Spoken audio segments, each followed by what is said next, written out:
Filipenses capítulo 1, versículo 9. Filipenses 1, 9, pero antes vamos a pedirle al Señor que bendiga nuestro estudio. Padre, te damos gracias por tu palabra. Gracias, Señor, que está escrito y que tú te has revelado a través de tus profetas y tus apóstoles para darnos a conocer quién tú eres y lo que tú quieres de nosotros, Señor, y que quieres que sepamos, que sintamos y que creamos, Señor. Aquí estamos estudiando Filipenses, pero te pedimos, Señor, que seas tú, como dice tu palabra, a través de tu Espíritu, Padre, que nos enseñes tu palabra. Unge nuestros corazones, hazlos sensibles, a ver cómo esto se aplica a nuestra vida personal, Señor, para que nuestra relación personal contigo se desarrolle cada día con más y más intimidad, para nuestra satisfacción y la gloria de tu nombre. Te pedimos en el nombre de Cristo. Amén. Ok, bueno, como ya saben, hemos estado en el libro de Filipenses, hemos empezado hace dos semanas, porque nos tomamos un descansito, pero este sería la tercera enseñanza en Filipenses. Y la semana pasada, básicamente, tuvimos en la introducción del libro, y vimos que Pablo, primero que nada, se presenta, y después hace una acción de gracia, una intercesión. Lo que pasa es que la semana pasada solo nos dio tiempo de analizar la acción de gracias. Hoy vamos a estar analizando la intercesión que Pablo hace por esta iglesia de Filipos y nosotros por asociación. Pero vemos en el versículo 3, decía, doy gracias a mi Dios cada vez que me acuerdo de ustedes. Dice, y en todas mis oraciones por todos ustedes siempre oro con alegría. Y bueno, dice unas cositas que estudiamos la semana pasada, pero en el versículo 9 dice, en forma categórica y puntual, dice, esto es lo que pido en oración. Entonces, ¿qué es lo que pide Pablo en oración para esta iglesia y nosotros, digamos, por asociación? Esto es lo que pido en oración.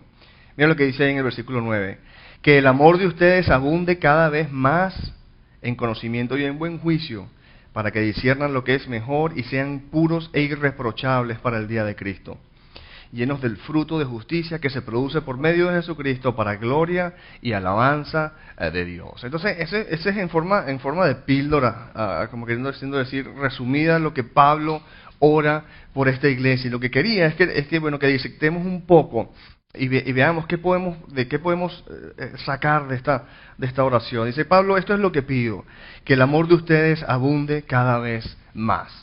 Mira, que el amor de ustedes abunde cada vez más. Y es importante que nos demos cuenta de lo siguiente. Mira, el amor es supremo. Yo creo que analicemos que en la supremacía del amor, en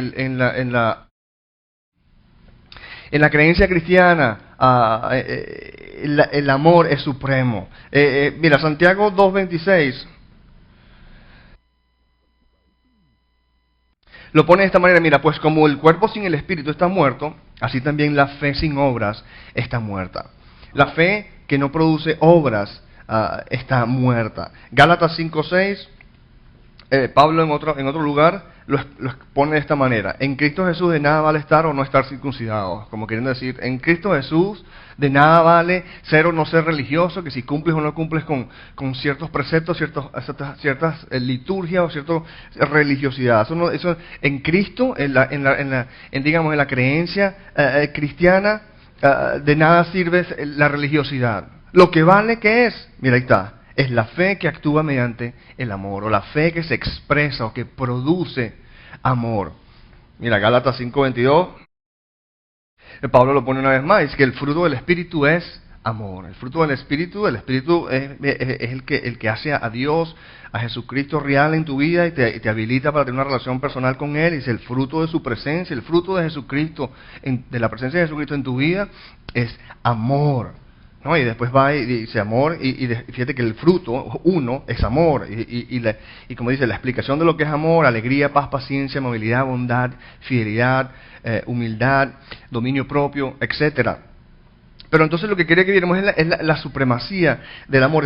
El amor es supremo. Y cuando vemos que Santiago dice que la fe sin obras está muerta, lo que está queriendo decir es que la fe sin obras de amor, una fe que no produce amor en tu vida, es una fe estéril.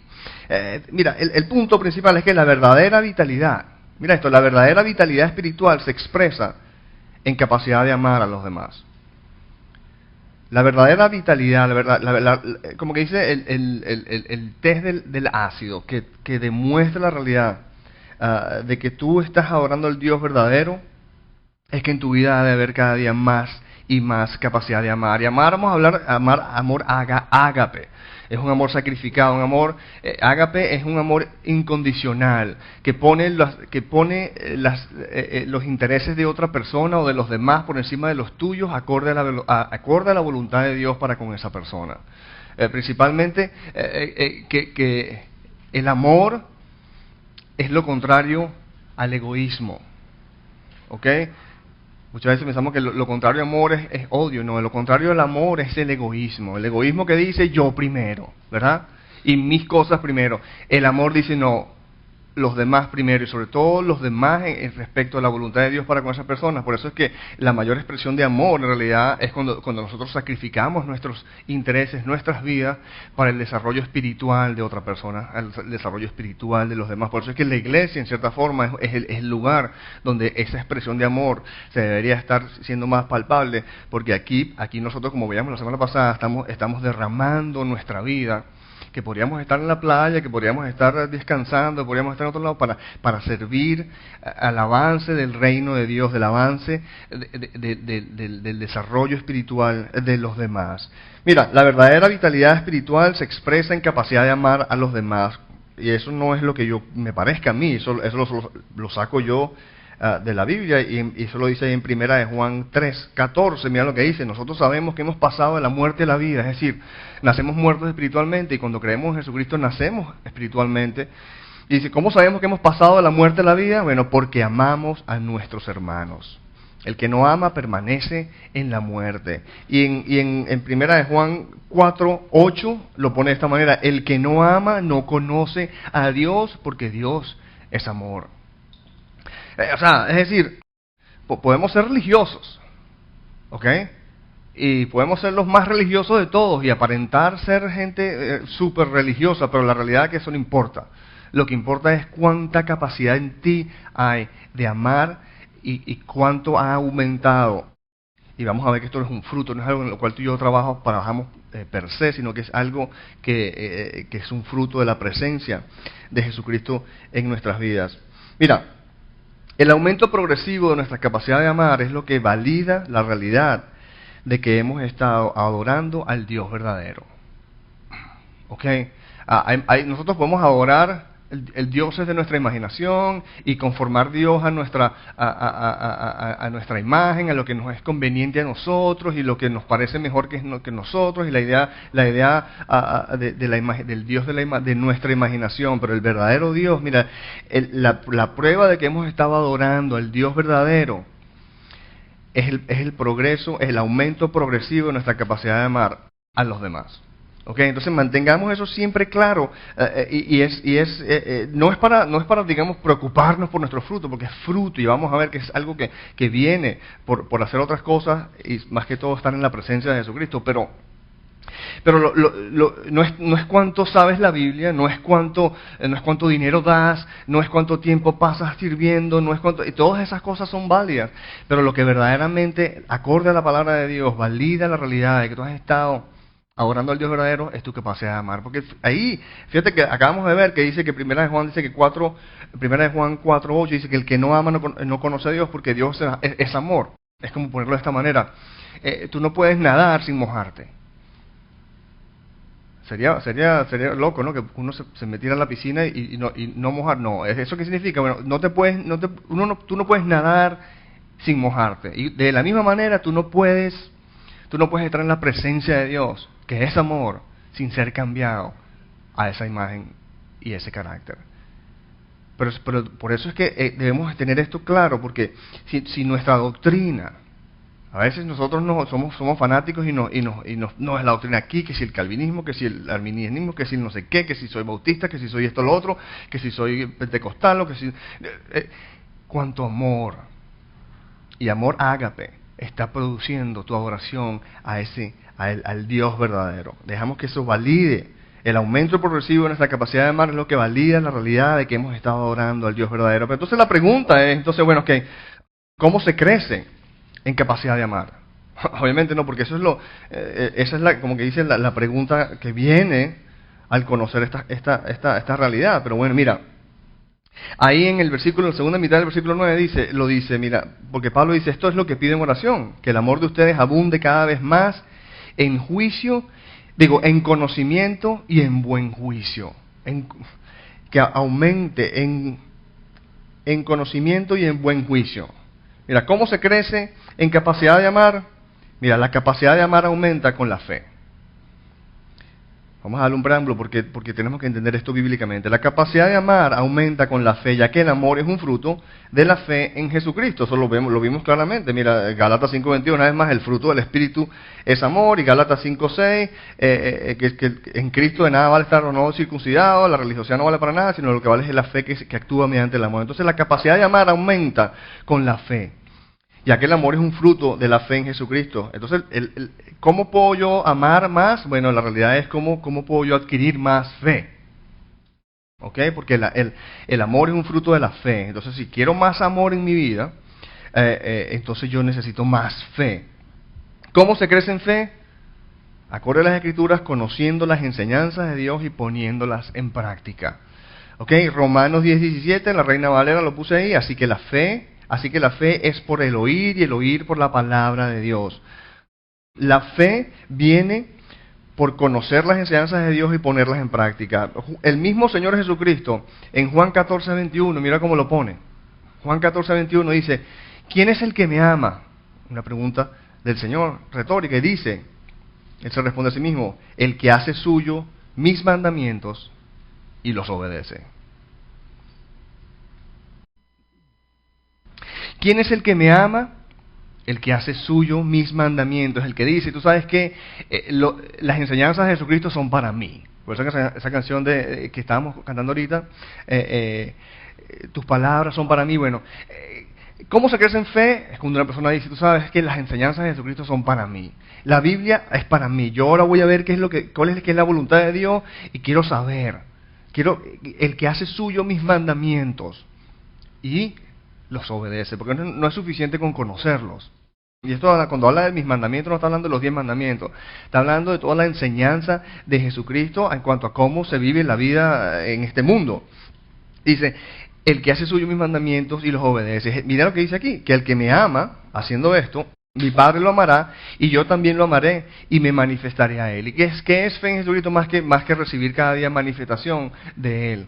¿Cómo manifestación de Él? En el sentido de que Jesucristo verdaderamente no es un tipo que existió hace 2000 años y bueno, ya hizo algo y bueno, no, es alguna persona que se puede conocer personalmente a través de la fe y Jesucristo se manifiesta. Y cuando Jesucristo se manifiesta y vemos que su palabra es cierta, vemos que su amor satisface, vemos que su paz nada la puede, es como un ancla para el alma, y estas cosas se hacen realidad. ¿Sabes qué? Entonces yo me acuerdo en un tiempo cuando yo estaba empezando con esto de la Biblia, porque yo soy una persona estudiada, ingeniero y no sé qué, siempre he sido lógico y digo, bueno, pero yo lo que estoy captando aquí, lo que enseñan en esta iglesia es que bueno, todo se trata de la Biblia, pero ¿qué tal si la Biblia, yo puedo leer la Biblia verdaderamente es la palabra de Dios, y yo empecé a indagar,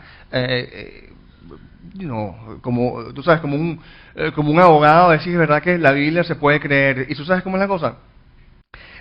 Hice todos mis estudios y la Biblia es contundentemente veraz en todos los sentidos, pero tú sabes lo que más da fe. Oswald Chambers lo pone de esta manera: 5 minutos de obediencia al Señor son más poderosos para dar fe que 5 años de estudio en un seminario, por decirlo así. Porque no es cuestión de cabeza, es cuestión de humildad. Cuando tú te humillas para obedecer a Dios, Él se hace real. Y digamos, la obediencia es de suma importancia. Ok. Wow. Entonces hay dos partes a ese mandamiento, pues a esa palabra, conocer las enseñanzas y practicarlas. No solo conocerlas, sino practicarlas. Mira como Santiago pone en el Santiago capítulo 1, versículo 22, dice, no se contente solo con escuchar la palabra, pues así se engañan ustedes mismos. Llévenla a la práctica. ¿Cuál es la tendencia que tú y yo tenemos? A que nos pase, nos entre por un oído y nos salga por el otro. ¿Ok? Y es una tendencia muy peligrosa que podemos adoptar en venir a la iglesia y simplemente nos sentimos cómodos, bueno, estoy cumpliendo y estamos siendo religiosos. Estoy cumpliendo con mi deber, no sé cuánto demás, pero mi relación con Dios realmente no está creciendo. ¿Por qué no está creciendo? Porque no estoy poniendo en práctica lo que estoy aprendiendo. Y si no se contenten con solo escuchar la palabra, pues así se engañan a ustedes mismos. Dice, llévenla a la práctica. Mira lo que dice. El que escucha la palabra pero no la pone en práctica es como el que se mira el rostro en un espejo y después de mirarse se va y se olvida enseguida de cómo es. ¿Cómo así? Bueno, es como que tú estás en una fiesta y no es una fiesta, estás en un date, en una cita con una muchacha o un muchacho que te gusta y te vas al baño y te estás retocando y de repente ves y tienes un pedazo de ensalada en el diente. Él está diciendo que escuchar la palabra y no ponerla en práctica es como ir al baño, darte cuenta que tienes un pedazo de ensalada en el diente y no hacer nada y regresar a tu cita con el pedazo de ensalada en la boca. Así suena necio, pero esa es la realidad de lo que la palabra de Dios está diciendo, que es lo que hacemos cuando hacemos este tipo de cosas. Mira, pero quien se fija atentamente en la ley perfecta que da libertad, fíjate que la palabra de Dios que da libertad y persevera en ella, no olvidando lo que ha oído, sino haciéndolo, recibirá bendición al practicarla. ¿Ok? De suma importancia. Dos cosas. Porque es conocer la voluntad de Dios y ponerla en práctica. Si tú tienes una de esas dos, no funciona. Tienes que tener las dos. Si tú tienes puro conocimiento y no lo pones en práctica, no funciona. Pero si tú tienes fuego y pones en práctica lo que sabes, pues no creces porque quieres hacer la voluntad de Dios, pero no sabes cuál es. Entonces eres puro fuego, pero no tienes sabiduría para saber cuál es. Tienes que saber cuál es la voluntad de Dios acorde a las Escrituras, y para eso que en cierta forma ese es como que dice mi ministerio, el de como que servir de coach aquí para impulsar su desarrollo en aprender a conocer la voluntad de Dios en la palabra de Dios, pero mi trabajo no es latiguearlos para que la obedezcan. Eso es entre ustedes y el Señor, ¿ok? Entonces, dos partes, conocer las enseñanzas y practicarla. Pero fíjate como dice aquí Pablo, dice, esto es lo que pido en oración, que el amor de ustedes abunde cada vez más en conocimiento y en buen juicio. Mira, versículo 10, para que disciernan lo que es mejor y sean puros y irreprochables para el día de Cristo. Mira, para que disciernan lo que es mejor. Hebreos 4:12, mira cómo dice esto. Porque el discernimiento, para que disciernan lo que es mejor. ¿Cómo aprendemos a discernir lo que es mejor? Me dice, porque la palabra, fíjate aquí está, mira, ¿cómo aprendemos nosotros a discernir? ¿Cómo adquirimos nosotros discernimiento? A través de la palabra de Dios. El mismo Hebreos 4:12, y lo pongo ahí en la Biblia de las Américas, lo dice mejor, dice, porque la palabra de Dios es viva y eficaz y es más cortante que cualquier espada de dos filos. Penetra hasta la división del alma y del espíritu. El problema es que escuchamos voces y no sabemos si es la voz de nuestra carne, la voz del enemigo, la voz de Dios, y entendemos esto. Dice que la palabra de Dios es lo que divide y te enseña a discernir lo que viene de Dios y lo que está viniendo de otros lados, de otras fuentes. Es viva y eficaz, más cortante que la espada, cualquier espada de dos filos, penetra hasta la división del alma y del espíritu, de las coyunturas y los tuétanos, y es poderosa para discernir los pensamientos y las intenciones del corazón. Para discernir, ¿por qué necesitamos discernir los pensamientos e intenciones del corazón? Porque mira, la palabra de Dios enseña en Jeremías 17:9 que nada hay tan engañoso como el corazón. No tiene remedio quien puede comprenderlo. Y hay un proverbio que dice que necio es el que confía en su propio corazón. La enseñanza popular es sigue tu corazón. No, y se basa en la premisa de que somos primordialmente buenos con una tendencia a la maldad, no, somos primordialmente malos a veces queriendo hacer lo bueno, pero la Biblia enseña que el corazón, tu corazón por sí solo es engañoso. ¿Y cómo podemos aprender a resguardarnos de nuestro propio corazón? Bueno, a través de la palabra de Dios. Por eso que dice que la palabra de Dios es viva y eficaz y sirve y es poderosa para discernir los pensamientos y las intenciones del corazón. Entendamos eso, no porque lo digo yo, sino que lo enseña la palabra. ¿Lo crees? Que tú eres inherentemente malo y necesitas más bien que ayuda, un Salvador, que te enseñe el camino y te guíe por el lugar adecuado para no hacerte daño a ti, no hacerle daño a los demás y conocer a Dios y conseguir satisfacción en Él. Bueno, eso es lo que enseña la palabra. Mira, el discernimiento se desarrolla con práctica. Porque por eso es que es importante, digamos, como hemos visto en los versículos anteriores, de obedecer, el que hace suyo mis mandamientos y los obedece. Porque el discernimiento se desarrolla con práctica. Hebreos 5:14 está hablando digamos, de enseñanzas un poco más difíciles del ABC del cristianismo, y dice, mira, bueno, pero el alimento sólido, y lo llama, lo categoriza como alimento sólido. No, la papilla, como que los bebés recién nacidos comen lechecita y papillas y cosas así, pero entonces dice, bueno, las cosas elementales tú sabes, de nuestra fe, pero las cosas un poquito más profundas, esas cosas, lo llama aquí alimento sólido, es para los adultos. Los cuales, ¿cómo llegamos a ser adultos, a llegar a ser maduros en la fe? Personas que ya no están nada más, tú sabes, una oración y no entienden realmente qué es lo que pasa en la salvación, esto y lo otro. Mira, ¿cómo hacen? Mira, pero el alimento sólido es para los adultos, los cuales por la práctica, Hebreos 5:14, los cuales por la práctica tienen los sentidos ejercitados para discernir el bien y el mal. Entonces es cuestión de práctica. Y eso no debería sorprendernos, porque todo en la vida natural, uno no se va a hacer bueno a nada si no es con práctica. El otro día finalmente me pude parar en una ola. Viviendo aquí en Perú después de 5 años, finalmente me pude parar en una ola. ¿Y por qué no me había parado en una ola anteriormente? Bueno, porque no había practicado, pues. Es cuestión de práctica.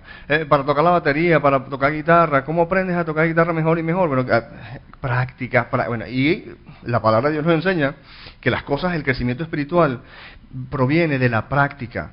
Cuando hemos ejercitado lo que aprendemos para aprender a discernir el bien y el mal. ¿Ok? Entonces dice ahí, mira, el versículo dice, para que disciernan lo que es mejor. Y después va y dice, y sean puros e irreprochables para el día de Cristo. Mira, básicamente Pablo está diciendo, mira, lo que pido ustedes en oración es que crezcan en amor. ¿Cómo? En conocimiento y en buen juicio, para que disciernan lo que es mejor y sean puros y irreprochables para el día de Jesucristo. Puros y irreprochables en el sentido de que no se encuentren viviendo en desobediencia, bien sea por ignorancia o por algo simplemente adrede. Y mira, el tema, y ustedes probablemente se acuerdan cuando estábamos estudiando Efesios, que comparamos la vida cristiana con un velero.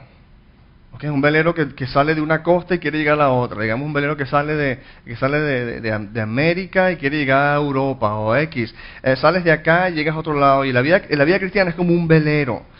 Para el velero desplazarse necesita 2 cosas. Primero que nada necesita viento. ¿Okay? Y el viento es la gracia de Dios. ¿Okay? Viento en las velas. Pero ese velero se va a mover con el mismo viento, 2 veleros diferentes. ¿Cuál se mueve más rápido? Uno que está bien acuadinámico, por decirlo así, con velas grandes y todo esto, o una balsa toda majunche que no es adecuada y tiene bastante arrastre y todo esto. ¿Cuál quieres tú que con la misma cantidad de viento va a llegar, que se va a desplazar más rápido? Bueno, obviamente la que tiene el velero más acuadinámico. De la misma manera, nosotros estamos llamados, es por gracia que es la salvación, pero estamos llamados a hacernos expertos de la ley. No para ganarnos la aprobación de Dios, obedeciéndola, sino para ponernos en el amor de Dios. ¿Quién es el que me ama? El que hace suyos mandamientos y los obedece, y que le damos opción al Señor a que se manifieste. Mira, Hebreos, por ponerlo bíblicamente, Hebreos 12:1 lo pone de esta manera. Por tanto, también nosotros, que estamos rodeados de una gran multitud tan grande de testigos, dice, despojémonos. Este es Pablo, el autor de Hebreos, dice, despojémonos del lastre que nos estorba. El lastre, ¿sabes lo que es un lastre? Es como decir, esas cosas que tenemos que arrastrar, que nos hacen lentos. Bueno, despojémonos del lastre que nos estorba, en especial el pecado que nos asedia, y corramos con perseverancia la carrera que tenemos por delante. ¿Cómo hacemos para tener una carrera que vayamos, digamos, en forma rápida y podamos desplazarnos cada día con más velocidad? ¿Cómo podemos tener un velero que con la gracia de Dios, con el viento de la gracia de Dios se desplace con más velocidad? Bueno, trabajando en el velero, haciéndolo, despojándonos de todo lastre, todo pecado. Mira, el Señor Jesucristo en Juan 8:31 lo pone de esta manera. Dice, Jesús dijo, si se mantienen fieles a mis enseñanzas. ¿Cómo? Mantenerse fieles a mis enseñanzas es mantenerse fieles escuchándolas, aprendiéndolas y poniéndolas en práctica.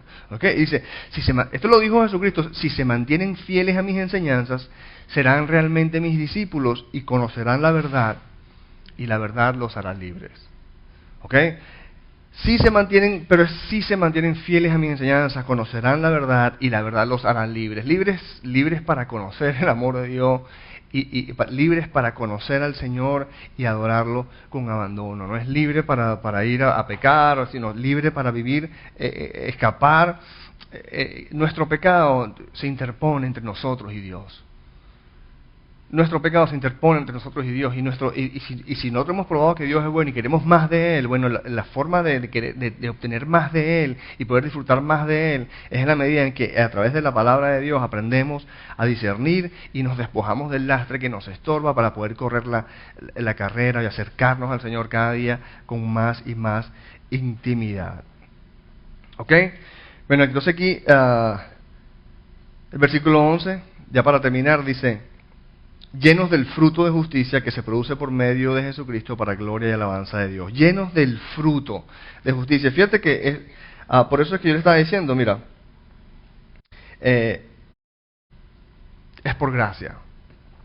¿Ok? Por gracia ustedes han sido salvados. Y esto no es de ustedes, sino es un regalo de Dios. Efesios 2, 8 y 9. La vida cristiana es cuestión de gracia radical y disciplina radical. Hay que ser expertos practicantes de la ley, pero no olvidemos nunca de que la salvación es por gracia. Porque fíjate que el versículo 11 dice, llenos del fruto de la justicia.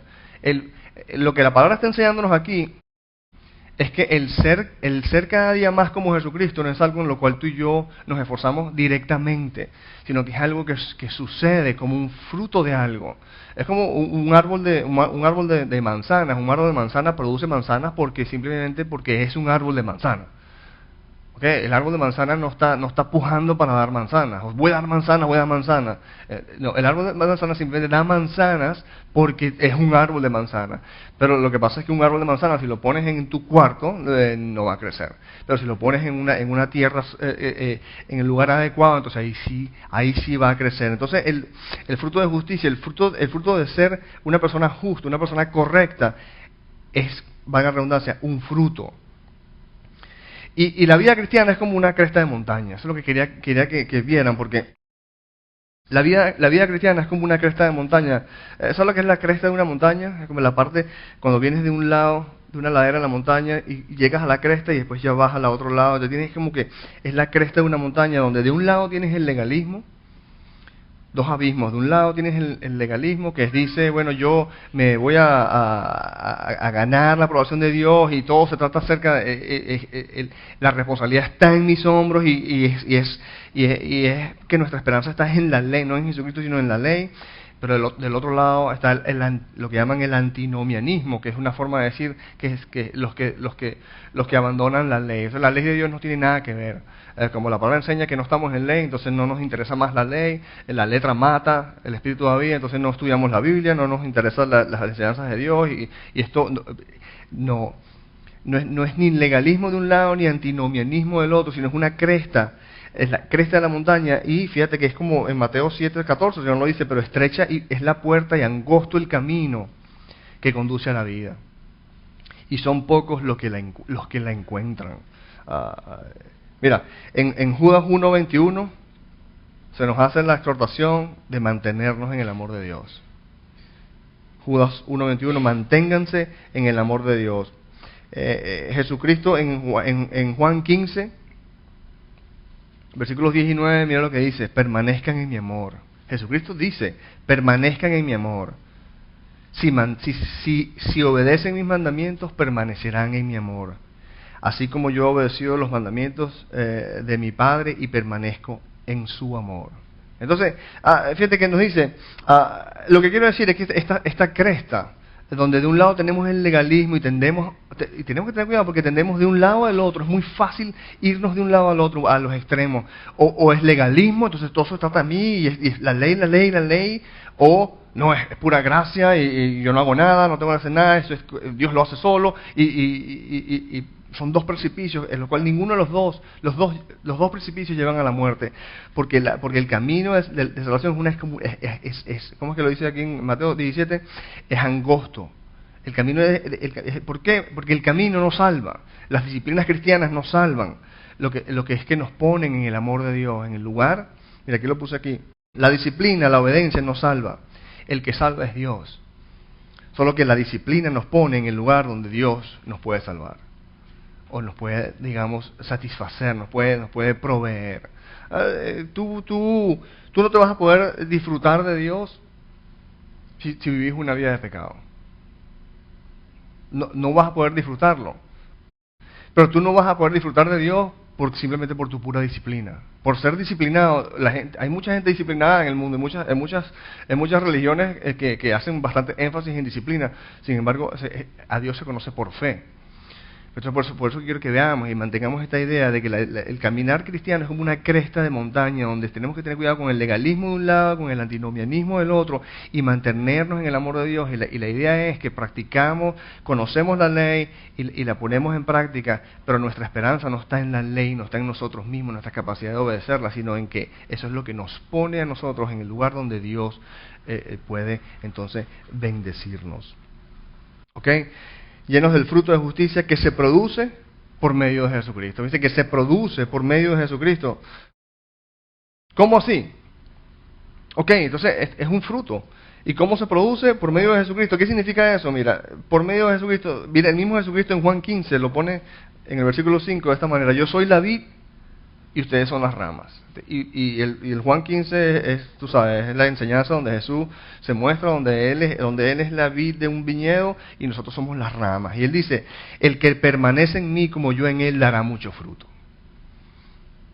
Separados de mí ustedes no pueden hacer nada. Entonces es la relación de mantener, de permanecer en Jesucristo. En última instancia, ese es el truco, como quien dice. Si queremos llegar al cogollo del asunto, es permanecer en Jesucristo. Y permanecer en Cristo es una forma de decir, de tener una relación íntima con Él. Jesucristo está llamándonos a toda la humanidad a tener una relación personal con Él.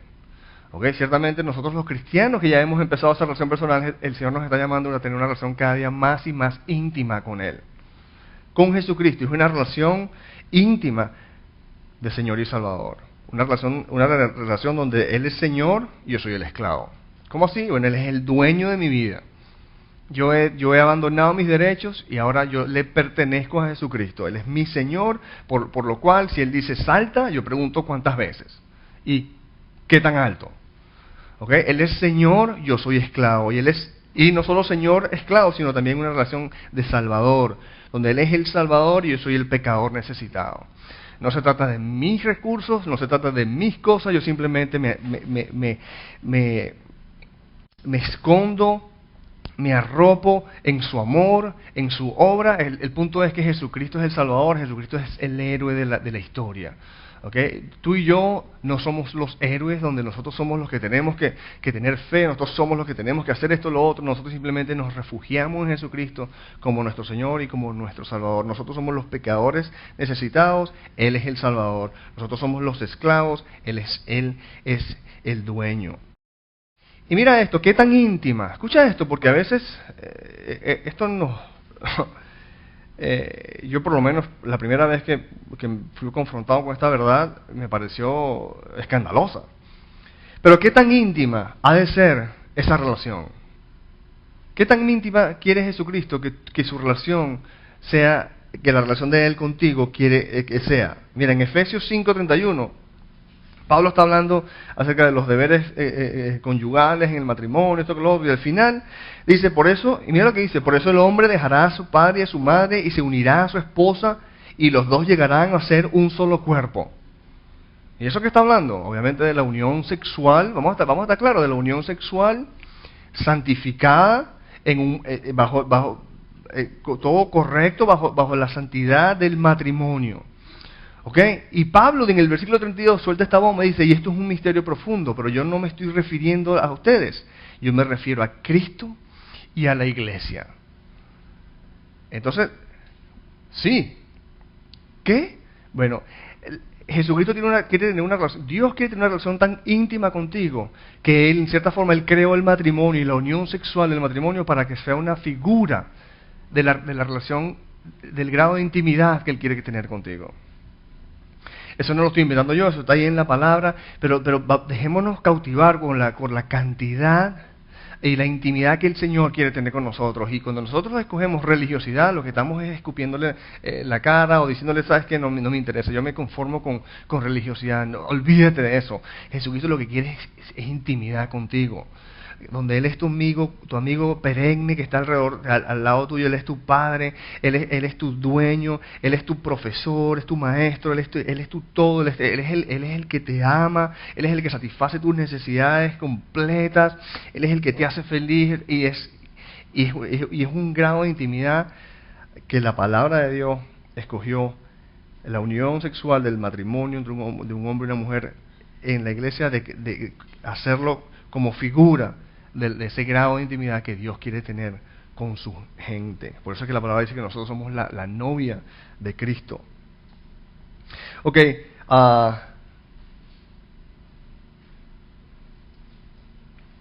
y finalmente aquí dice, llenos de fruto de justicia que se produce por medio de Jesucristo para gloria y alabanza de Dios. Mira, para gloria y alabanza de Dios. Mira, ¿cómo se glorifica a Dios? Yo quiero darle gloria a Dios. Y entendemos que el punto es que todo lo que hagámoslo para la gloria de Dios, dice la palabra en Colosenses, creo que es donde lo dice. Pero ¿cómo se glorifica a Dios en nuestras vidas verdaderamente? ¿Cómo hago yo para darle gloria a Dios? Jesucristo una vez más nos enseña en Juan 15, versículo 8, dice que mi Padre es glorificado. ¿Cuándo? Cuando ustedes dan mucho fruto y muestran así que son mis discípulos. Tú quieres que tu vida, y entiendes la dinámica de Dios quiere glorificarse en tu vida. Por eso es que hablamos aquí, Dios, glorifícate en mi vida. Bueno, Dios quiere glorificarse en tu vida. ¿Cómo? En la medida en que Él produce frutos en tu vida. Mi Padre es glorificado cuando ustedes dan muchos frutos. ¿Y qué frutos son esos? Bueno, en Gálatas 5:22 lo pone: amor, alegría, paz, paciencia, amabilidad, bondad, fidelidad, y también está la humildad y el dominio propio. Y cuando nosotros, ¿qué tan bacán es convivir con alguien que tiene amor, alegría, paz, paciencia, amabilidad, bondad, fidelidad, humildad, dominio propio? ¿Qué tan difícil es vivir con una persona que está llena de amor? ¿Qué tan difícil es vivir con una persona que está llena de alegría, de gozo, y su vida está llena de paz, y es paciente, y es amable, y es bondadosa, fiel, humilde? Es de bendición, ¿verdad? Bueno,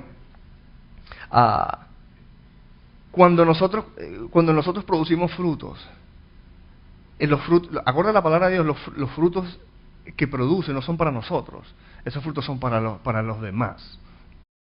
Y esos son los frutos que glorifican a Dios. Mira, yo lo puse y lo dije al principio, el que satisface se lleva la gloria. En última instancia tú y yo nacemos disatisfechos y estamos buscando satisfacción, estamos aburridos y buscamos satisfacción en algún lado desde pequeños y conseguimos satisfacción en juguetes y después son videojuegos y después empieza la juerga y después el deporte, o si no entonces la carrera, o si no es la familia, conseguimos satisfacción, nacemos disatisfechos y sabemos que no podemos ser felices hasta que consigamos satisfacción y buscamos satisfacción en todos lados, pero resulta que la satisfacción solamente está en Dios. Y cuando Dios satisface, se lleva la gloria. El que satisface, se lleva la gloria. Si tú consigues satisfacción en hacer dinero, bueno, tú estás glorificando el dinero y tú le das, wow, y la manera que yo tengo de hacer dinero es mediante este negocio, y mira, y la gloria yo le doy a este negocio, y hablo maravillas de este negocio, porque este negocio es el que está satisfaciéndome y produciendo el dinero que tanto necesito, o es esta actividad que es la que me está dando, digamos, yo soy un bacán en esto, y lo que necesito es sentirme aceptado valeroso, que valgo algo y consigo que mi necesidad de ser alguien es mediante ser el mejor surfista o el mejor nadador o el mejor esto o lo otro, es el mejor, y lo que estamos es buscando satisfacción y consiguiendo cierta satisfacción en bambas. Lo que pasa con eso es que esa satisfacción se agota. Y finalmente te das cuenta que eso realmente no satisface perennemente. Solo Dios satisface de forma eterna. Y es una fuente de satisfacción que jamás se acaba. Jamás se acaba. Nunca llegamos a acabar con las provisiones de Dios de satisfacer nuestra alma. Es más, la eternidad dice, hay pensadores que lo ponen de esta manera. Mira, 5.000 años pasarán en la eternidad y no habremos ni siquiera aprendido a rasguñar la superficie de la inmensidad de lo que es Dios y su capacidad de satisfacer tu alma y satisfacer tu aburrimiento, ¿no? De forma práctica. Vivimos la vida y muy rápido la vida se pone aburrida. Y hacemos algo bacán, pero lo hacemos suficiente. Cuando llegamos aquí, nos encantaba Pardo Chicken. Pero ya ahora mi familia no quieren comerse un pollo más. Bueno, así es con todo. En cambio, Dios jamás te va a hartar de Dios. De la religión, de la religiosidad, te hartas rapidito. Eso satisface quizás, a mí nunca me satisfizo, pero hay gente que consigue satisfacción en ser religioso, pero eso satisface, todas esas cosas satisfacen por 5 minutos. El verdadero Dios jamás te vas a aburrir de descubrir satisfacción en el Dios de la Biblia. Mira, todo lo que Dios, escuchen esto son unas verdades que es importante que las entiendan. Todo lo que Dios hace, lo hace para la gloria de su nombre. No voy a ir al detalle, pero Isaías 43:7 lo pone ahí, que Él nos creó para su gloria. Tengo esto aquí, no aguanto la tentación. Al que yo he creado para mi gloria. Pero en Romanos 8:28 también dice que todo lo que Dios hace lo hace para la gloria de su nombre, pero también todo lo que Dios hace lo hace para el bien de su gente. Romanos 8:28, que Dios dispone todas las cosas para el bien de quienes lo aman. Todo lo que Dios hace, lo hace para la gloria de su nombre y para el bien de su gente. ¿Eso qué quiere decir? Que son dos verdades que corren paralelas y que jamás se va a violar ninguna de las dos. Todo lo que Dios hace, lo hace para la gloria de su nombre, y todo lo que Dios hace, lo hace para el bien de su gente. ¿Qué quiere decir eso? Que Dios nunca va a hacer algo para la gloria de su nombre que va a hacerle mal a su gente. Y Dios nunca va a hacerle algo que le haga bien a su gente si va a dañar la gloria de su nombre. Dios siempre, acorde a las Escrituras, en todo momento, todo lo que Él está haciendo está glorificándose a sí mismo y haciéndole bien a su gente. Por eso es que el que satisface se lleva la gloria, porque Dios está en el negocio de ser nuestro Dios, el que nos satisface.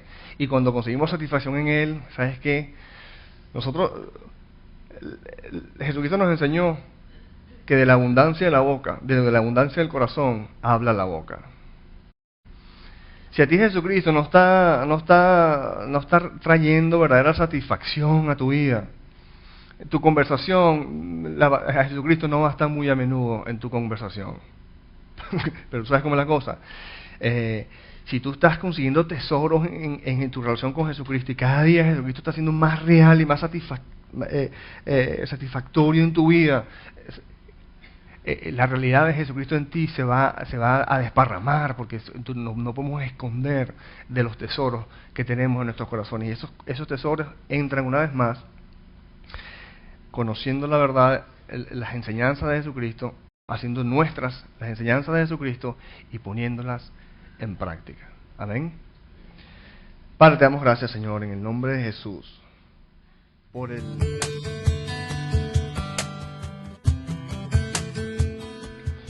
No queremos terminar nuestra enseñanza sin antes darte una oportunidad para entregar el control de tu vida a Jesucristo. No estoy hablando acerca de hacerte religioso o de afiliarte a alguna iglesia en particular. Estoy hablando acerca de conseguir verdadera vida, paz y gozo a través de una relación personal con el Señor Jesucristo. Si estás decidido, repite conmigo: Señor Jesucristo, me arrepiento de todos mis pecados. Te pido que entres en mi vida. Sé mi Señor y Salvador. Ahora que formalmente le has entregado tu vida a Jesucristo, entiende lo siguiente: Jesucristo guía a su pueblo a través de su palabra, la Biblia. Por lo que te exhorto vehementemente a congregarte en una iglesia donde se enseña la palabra de Dios para que crezcas en la libertad que solo Jesucristo puede darte. Él mismo enseñó en Juan 8, 31 y 32 que los que se mantienen fieles a sus enseñanzas conocerán la verdad y la verdad los hará libres. Que Dios te bendiga y recuerda, eres amado, eres amado, eres amado.